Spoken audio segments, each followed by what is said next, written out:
Good morning students. BEd second year के paper pedagogy of history इतिहास का शिक्षण शास्त्र विषय के अंतर्गत हम एक अध्यापक के या एक शिक्षक के व्यावसायिक विकास से संबंधित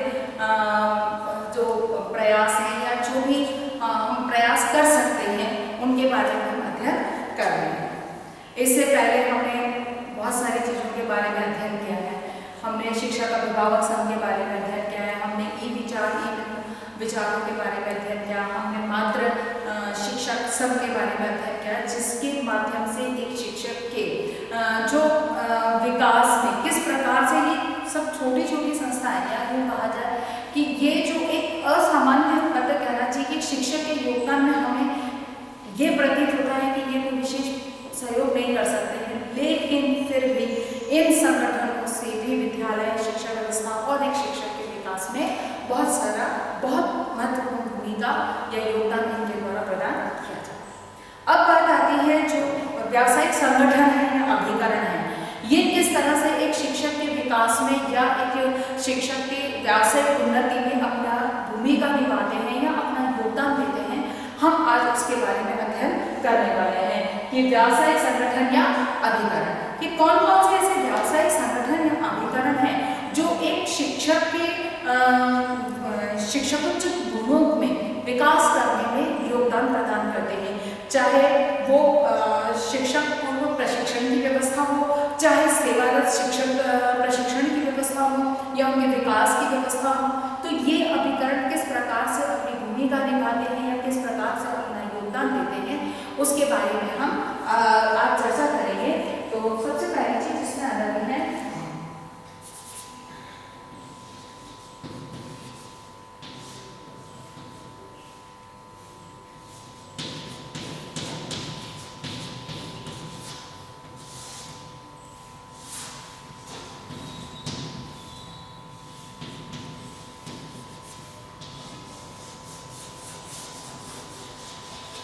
व्यावसायिक संगठन। तो इसमें सबसे पहला है शिक्षक शिक्षा संस्थान।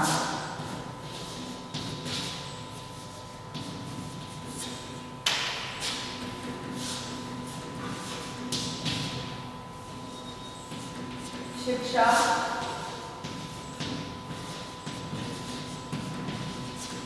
शिक्षक शिक्षा संस्थान यानी कि ये वे शिक्षा शिक्षण संस्थान हैं जिनमें कि शिक्षकों को तैयार किया जाता है, यानी कि बीएड ट्रेनिंग से रिलेटेड जितने भी कॉलेजेस महाविद्यालय या जो भी संस्थान हैं वो इसके अंतर्गत आते हैं। अब इन संस्थानों क्योंकि इनका सबसे महत्वपूर्ण उत्तरदायित्व या उनका मुख्य कार्य ही है ये कि एक शिक्षक के प्रशिक्षण की समस्त व्यवस्थाओं पर ध्यान केंद्रित करना या एक शिक्षक अच्छा प्रभावी योग्य शिक्षक तो कि समाज को एक अच्छा शिक्षक की आवश्यकता होती है, उसी शिक्षक को संपूर्ण समाज स्वीकार करता है। अन्यथा उस जो शिक्षक शिक्षण कार्य में प्रवीण नहीं है, सक्षम नहीं है या यूँ कहा जाए कि उनकी अपेक्षा के अनुकूल बालकों को अगर वो तैयार नहीं करता है तो उस शिक्षक को समाज के द्वारा अस्वीकार किया जाता है। तो ऐसे में एक प्रभावी योग्य शिक्षक तैयार करें, क्योंकि प्राचीन काल की अगर हम बात करते हैं तो प्राचीन काल में शिक्षण कार्य करने का काम वही व्यक्ति करते थे जिनमें की ये योग्यता होती थी, यानी कि यहाँ वहाँ उस समय प्रशिक्षण या उस योग्यता को हासिल करने के लिए किसी प्रकार की कोई शिक्षा व्यवस्था उस समय नहीं हुआ करती थी। लेकिन वक्त के साथ में यूँ कहा जाए कि शिक्षा का प्रचार प्रसार जैसे जैसे बढ़ा, उसका क्षेत्र बढ़ा,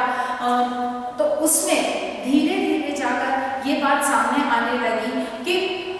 जो एक सामान्य रूप से जैसे कि किसी भी प्रकार के व्यवसाय के प्रशिक्षण की बातें, तो वो प्रशिक्षण पारिवारिक रूप से एक पीढ़ी से दूसरी पीढ़ी को प्रदान किया जाता था, यानी कि एक बालक का शिक्षक घर में ही हुआ करता था। लेकिन ये बात सामने आने लगी कि जैसे सदस्य ए जो किसी कार्य को ये कहा जाए किसी कार्य को करने में बहुत सक्षम है, जैसे हम कहें कि सदस्य ए मिट्टी के खिलौने मिट्टी के बर्तन बनाने में बहुत सुंदर बनाता है और सदस्य बी में उतना हुनर नहीं है, तो निश्चित है कि हम प्राचीन परंपरा के अनुसार चलते हैं तो एक पीढ़ी से दूसरी पीढ़ी को हस्तांतरित होता है, यानी कि सदस्य बी जो है उसका परिवार या उसके जो सदस्य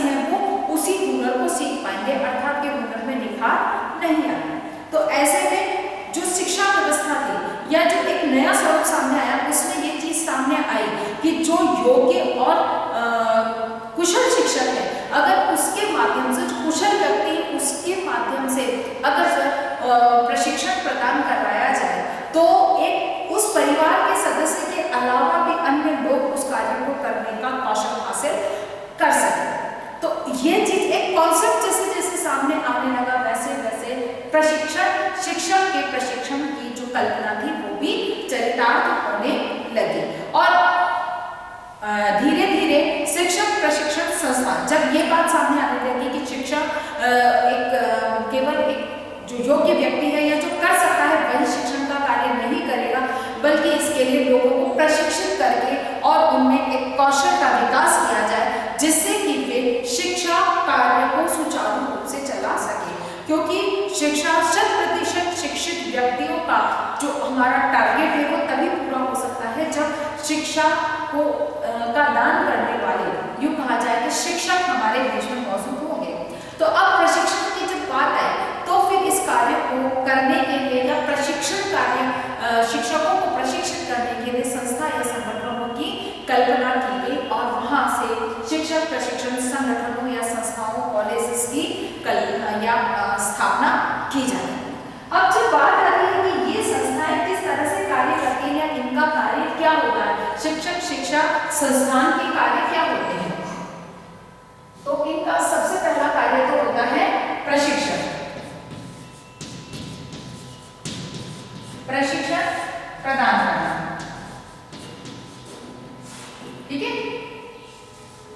अब ये प्रशिक्षण जैसे बीएड स्तर के जो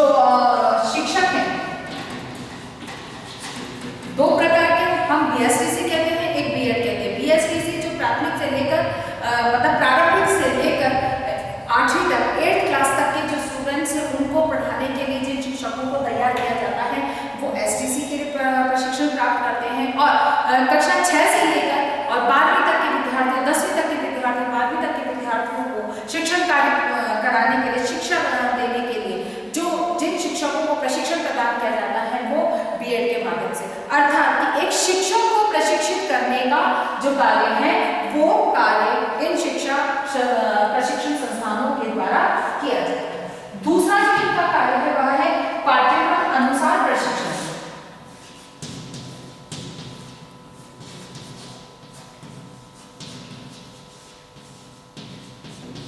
पाठ्यक्रमानुसार प्रशिक्षण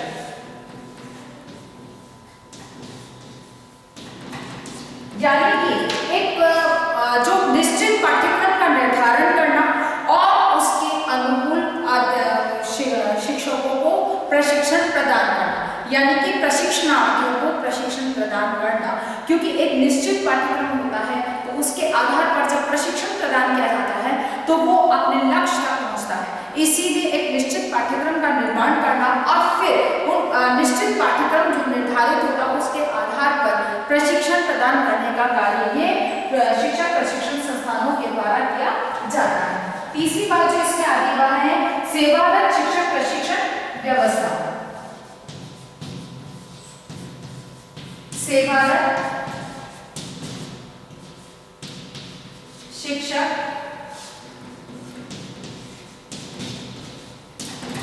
प्रशिक्षण, सेवारत शिक्षक प्रशिक्षण की जो है वो व्यवस्था इन संस्थानों के द्वारा की जाती है। यानी कि ये संस्थाएं एक जो सेवा पूर्व जब शिक्षकों का प्रशिक्षण प्रदान करती है, जैसे कि आपका कॉलेज है, आप लोगों को सेवा पूर्व यानी कि आप कॉलेज विद्यालयों में एज अ टीचर जॉब करने से पहले आप लोगों को जो प्रशिक्षण प्रदान किया जा रहा है वह सेवा पूर्व शिक्षक प्रशिक्षण है। और फिर सेवारत शिक्षक प्रशिक्षण यानी कि वास्तविक रूप में जब आप विद्यालयों में शिक्षण कार्य प्रारंभ कर देते हैं तो उसके बाद में कुछ नई शिक्षण विधि आती है, कुछ नया विषय वस्तु जुड़ती है, या यूँ कहा जाए कि एक रिफ्रेशमेंट की जब जरूरत होती है क्योंकि एक 4 साल 5 साल पहले जो पढ़ा होता है उसमें कुछ परिवर्तन आता है, तो उसको सीखने, जानने या समझने के लिए या एक नई एनर्जी को इकट्ठी करने के लिए प्रशिक्षण की व्यवस्था की जानी चाहिए और वो होती है। इसीलिए वो शिक्षक प्रशिक्षण संस्थाएं इस सेवा पूर्व शिक्षक प्रशिक्षण की व्यवस्था करती है और शिक्षकों को प्रशिक्षित करने का कार्य किया जाता है। चौथी बात इसमें आती है वह है व्यक्तिगत मतलब ये कहा जाए कि प्रसार है परामर्श संबंधी सेवा, प्रसार व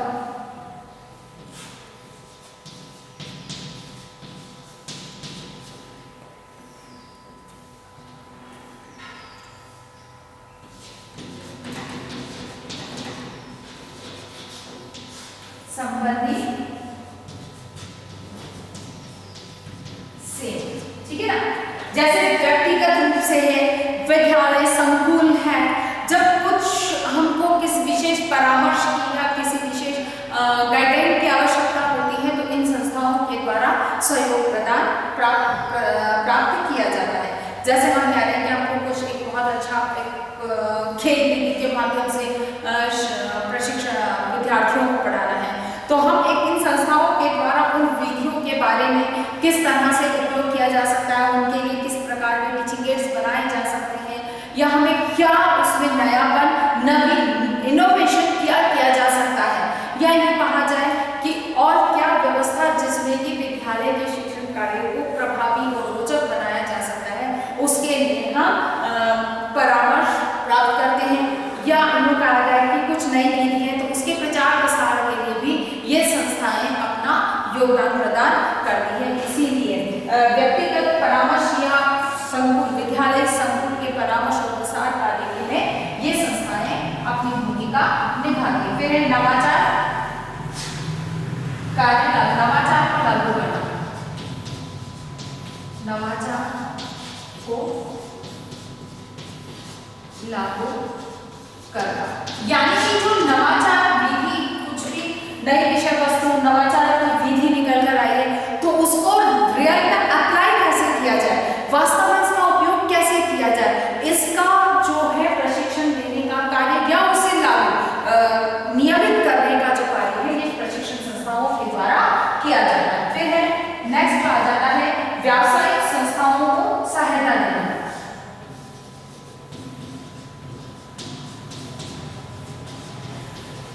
व्यावसायिक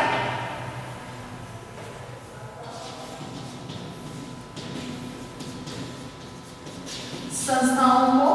सहायता, ठीक है। व्यावसायिक संस्थाओं को सहायता यानी कि जो व्यावसायिक संस्था यानी कि एक जो कहा जाए कि शिक्षा का प्रचार प्रसार या शिक्षा के कार्य में लगी हुई है उन संस्थाओं को सहायता प्रदान करने का, जैसे एक प्रशिक्षित शिक्षक उपलब्ध कराना, प्रशिक्षण से संबंधित जानकारियां उपलब्ध कराना, जिससे कि इनमें जो संस्थाएं हैं इनके शिक्षकों का व्यावसायिक विकास हो सके और एक बेहतर शिक्षा व्यवस्था को लागू किया जा सके। और अंतिम बात जो आती है वह है सामुदायिक कार्यों को प्रोत्साहन, यहाँ लिखती हूँ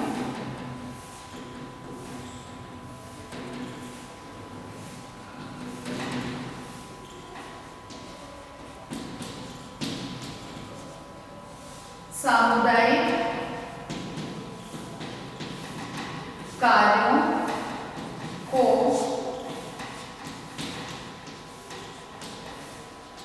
प्रोत्साहन। जो सामुदायिक कार्य है, क्योंकि विद्यालय जो संस्थाएं हैं वे समाज के मध्य स्थित हैं, यानी कि वे समाज की एक इकाई है। अतः सामुदायिक कार्य जो है वो किस तरह से होते हैं, कैसे किए जाने चाहिए, किस तरह से एक शिक्षक को उसमें इन्वॉल्व होना चाहिए, किस प्रकार से उनकी सहभागिता रहती है, किस प्रकार से वो दोनों के मध्य तालमेल बिठा सकते हैं, ये जो एक कहा जाए कि प्रशिक्षण का जो कार्य है वो इन संस्थाओं के द्वारा किया जाता है, क्योंकि वही चीज विद्यालयों में अप्लाई की जाती है। शिक्षक को अपने प्रशिक्षण के दौरान एक सामूहिक रूप से कार्य करने या सामुदायिक कार्यों के प्रति जानकारी प्रदान की जाती है, उसका प्रशिक्षण प्रदान किया जाता है, जिससे कि एक तरह से कहा जाए कि उन कार्यों के प्रति शिक्षक को भी प्रोत्साहन मिलता है। दूसरी जो संस्था है वो शैक्षिक अनुसंधान एवं प्रशिक्षण संस्थान।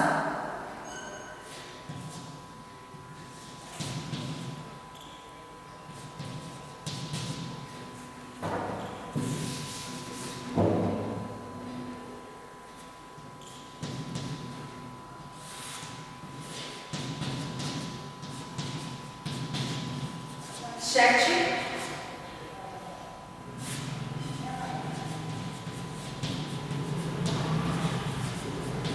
अनुसंधान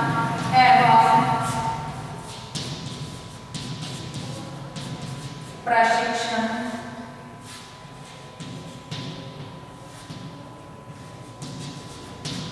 संस्थान। ठीक है, इसकी स्थापना 1970 में की गई थी। शैक्षिक अनुसंधान एवं प्रशिक्षण संस्थान जिसकी स्थापना 1970 में की गई थी। और अगर इसके नाम को देखते हैं तो शैक्षिक अनुसंधान शिक्षा के क्षेत्र में अनुसंधान करने का कार्य, क्योंकि जो परंपरागत शिक्षा है हम उसी परंपरागत ज्ञान के आधार पर हम आधुनिक युग में या यूं कहा जाए कि आधुनिक समाज के मध्य अपने आप को खड़ा नहीं रख सकते हैं, क्योंकि परंपरागत ज्ञान जो है उसमें विज्ञान और तकनीकी के साथ में बहुत परिवर्तन आए हैं। बेस या मूल आधार वही है, लेकिन उनके विषय ज्ञान क्षेत्र में बहुत विस्तार हो चुका है। तो ये जो अब यही जो विस्तार है अगर वो बालकों तक नहीं पहुंचता है तो निश्चित है कि वो शिक्षित होकर भी पिछड़ा रह जाता है। इसीलिए एक बालक को इस अवस्था से बाहर निकालने के लिए नवीन जानकारियां, नवीन शोध होना बहुत अनिवार्य है। अब इस कार्य को कौन करेगा? तो उसके लिए शैक्षिक अनुसंधान और प्रशिक्षण संस्थानों की स्थापना की गई, जिसमें कि शिक्षा के क्षेत्र में नवीन अनुसंधान करना, नवीन विषय वस्तु क्या हो सकती है, उसके लिए नवीन विधियां क्या हो सकती है, क्योंकि वर्तमान परिस्थिति के अनुसार बालक की रुचि, योग्यता और क्षमताओं में परिवर्तन आता है। तो एक तरह से ये कहा जाए कि इसके लिए छोटा सा एग्जांपल देती हूँ कि जब एक फर्स्ट जनरेशन जब शिक्षा के लिए विद्यालय पहुंचती है, अब ये फर्स्ट जनरेशन कौन सी है कि ये फर्स्ट जनरेशन वो है जब एक परिवार का पहला बच्चा पहली बार विद्यालय शिक्षा अर्जित करने जाता है। यानी कि एक पीढ़ी के जो पहली पीढ़ी के बच्चे हैं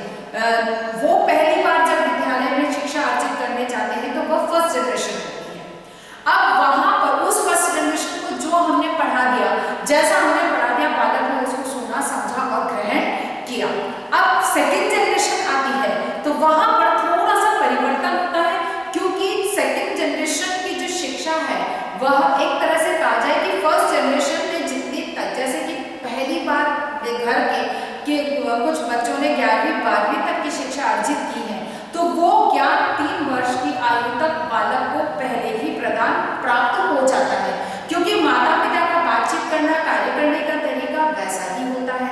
तो बालक अपना ज्ञान अर्जित कर लेता है। अब उसके बाद जो अर्जित करता है वो बालक का अपना अनुभव होता है। इस तरह से निरंतर रूप से परिवर्तन होता रहता है बालक के ज्ञान में, बालक की आवश्यकताओं में, बालक की रुचि में।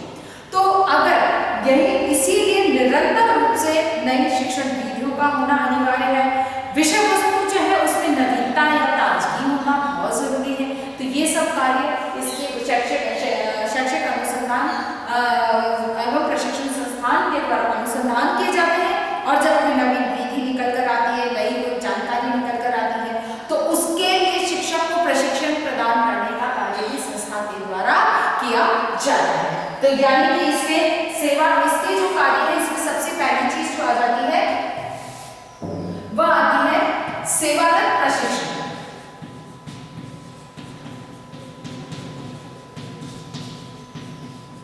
सेवारत शिक्षण प्रशिक्षण, ठीक है ना। सेवारत शिक्षण प्रशिक्षण का जो कार्य है वो इनके द्वारा किया जाता है। ये संस्थाएं भी करती हैं और शैक्षिक अनुसंधान एवं प्रशिक्षण संस्थान इसका मूल उत्तरदायित्व होता है कि वह सेवारत शिक्षक प्रशिक्षण का कार्य करे। अब इसके लिए आवश्यक है कि इसका आयोजन की इसकी व्यवस्था, प्रशिक्षण की व्यवस्था, क्योंकि इसका प्रशिक्षण देने का कार्य है तो निश्चित है कि उसे व्यवस्था करने की, कहां पर किस तरह से कितने दिन का प्रशिक्षण होगा, कैसा प्रशिक्षण होगा, फिर इसका प्रशिक्षण का पाठ्यक्रम, उपकरण, सामग्री,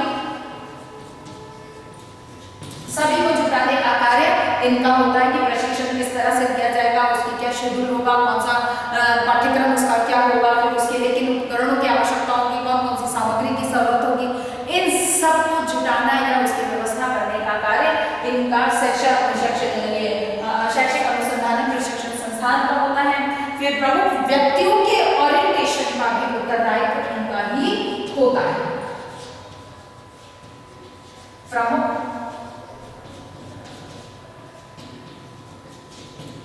व्यक्तियों के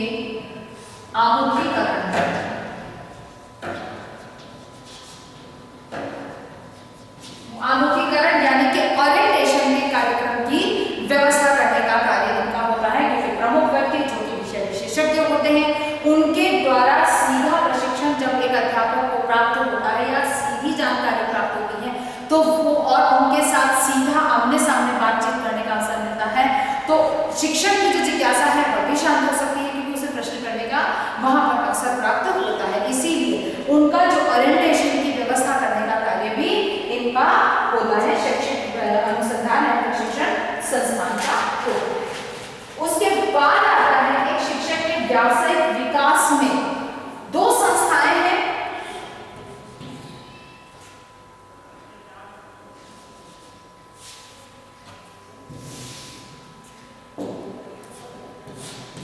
पहली है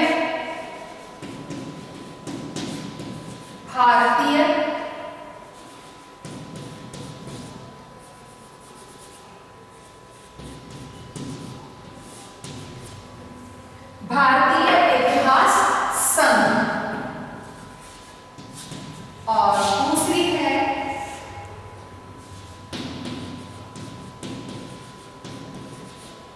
राजस्थान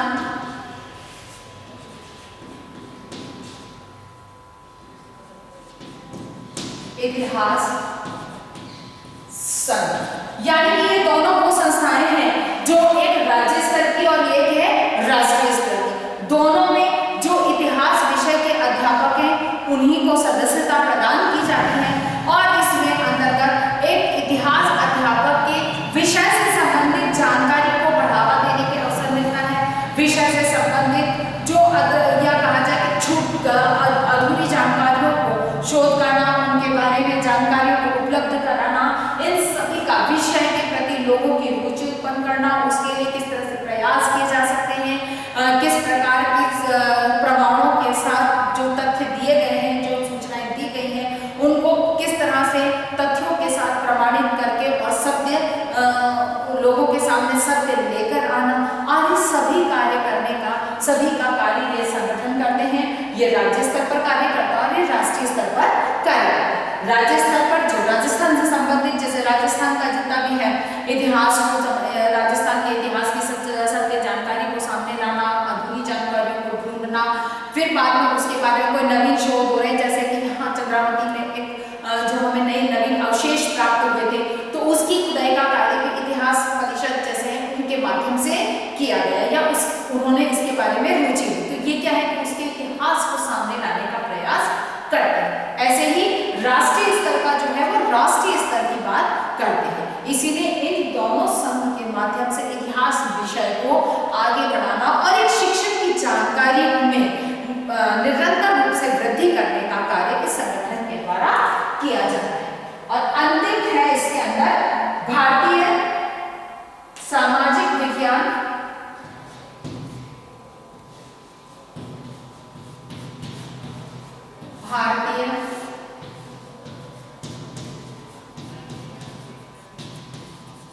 सामाजिक विज्ञान अनुसंधान परिषद।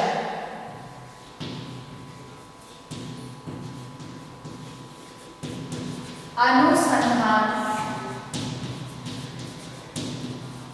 ठीक है, भारतीय सामाजिक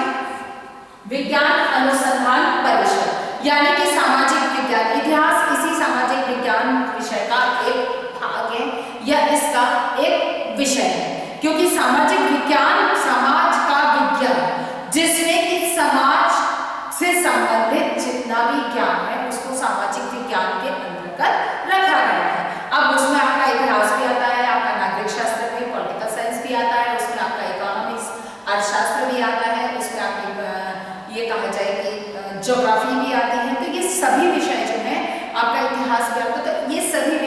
सामाजिक विज्ञान के एक अंग है या एक विषय है। तो इस परिषद का कार्य विज्ञान अनुसंधान परिषद, इसका भी कार्य यही है, जिसकी स्थापना इसकी स्थापना हुई थी 1969 में इसकी स्थापना की गई थी और इसमें सामाजिक विज्ञान से संबंधित जितने भी विषय हैं उनसे संबंधित अनुसंधान करना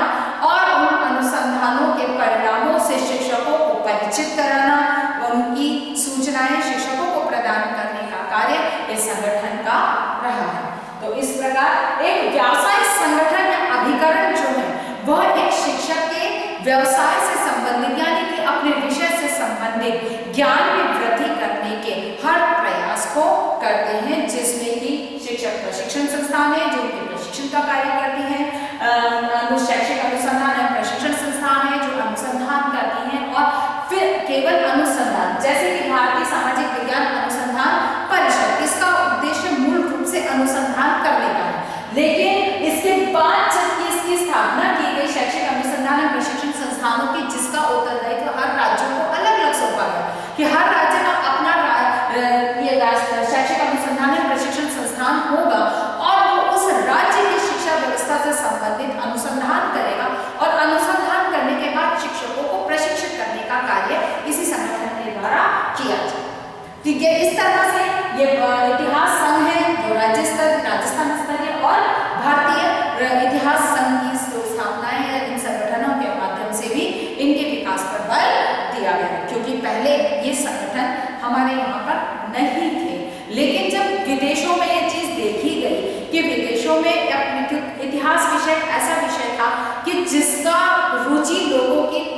जिस विषय में रुचि खत्म होने लगी थी, अब इसे रुचिकर बनाना, लोगों के सामने उसको एक प्रमाणों के साथ में अगर प्रस्तुत किया जाता है तो लोगों की उसमें रुचि बढ़ती है। तो इसके लिए आवश्यक था कि कुछ लोग जुटकर मिलकर उससे संबंधित कार्य करें। तो विदेशों में तो निश्चित है कि इससे संबंधित बाकायदा विभाग तक स्थापित किए गए थे कि भाई ये हिस्ट्री डिपार्टमेंट है, इसमें केवल हिस्ट्री से रिलेटेड काम, पहले हमारे यहाँ पर ये चीजें नहीं। तो धीरे धीरे इसका महत्व समझा गया और जहाँ डिपार्टमेंट स्थापित किए गए वहीं पर शिक्षक संघों की भी स्थापना या इनके संगठनों के परिषदों के संगठनों की स्थापना पर भी विचार किया गया, जिससे विषय की उन्नति प्रगति से संबंधित हर प्रयास करने के लिए विशेषज्ञ विषय से संबंधित विशेषज्ञ एक जगह जुटे और उसकी जानकारी आपस में एक दूसरे के साथ साझा करने का उनको अवसर मिल सके और जो नवीन जानकारियां हैं उनको जुटाने के जो प्रोत्साहन जिसकी जरूर आवश्यकता होती है वह उन्हें प्राप्त हो सके। इस तरह से ये जो व्यावसायिक संगठन या अभिकरण है ये एक शिक्षक के विकास में या उसके प्रशिक्षण में अपना योगदान देने के लिए महत्वपूर्ण भूमिका निभाते हैं। आशा करती हूँ कि मेरी बात आपको अच्छे से समझ में आई होगी। इस आधार पर आपका जो आज का प्रश्न होगा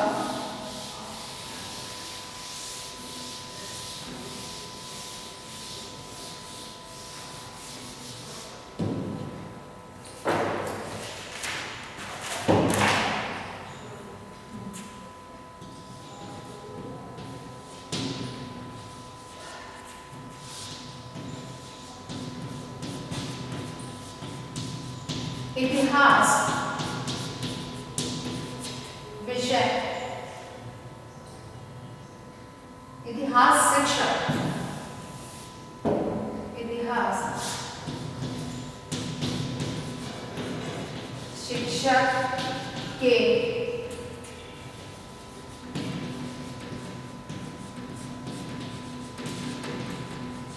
व्यावसायिक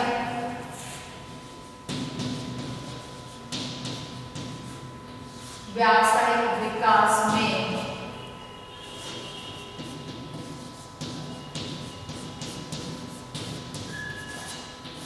व्यावसायिक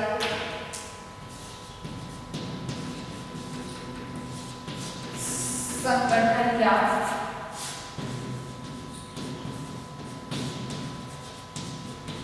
अभिकरण के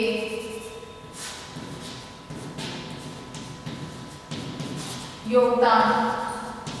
को स्पष्ट कीजिए। ठीक है ना। इतिहास शिक्षक के व्यावसायिक विकास में व्यावसायिक संगठन या अभिकरण के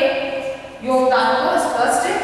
कीजिए। इस प्रश्न के साथ ही अपनी बात को समाप्त करने से पहले कोविड-19 की इस महामारी के दौर में अपने आप को सुरक्षित रखें। बहुत अधिक आवश्यकता हो तभी घर से निकलें। घर से निकलते हैं तो 3 बातों का ध्यान रखें। मुंह पर मास्क लगा के निकलें, सोशल डिस्टेंसिंग का पालन करें और अपने हाथों को सैनिटाइज करते रहें। स्वस्थ रहें,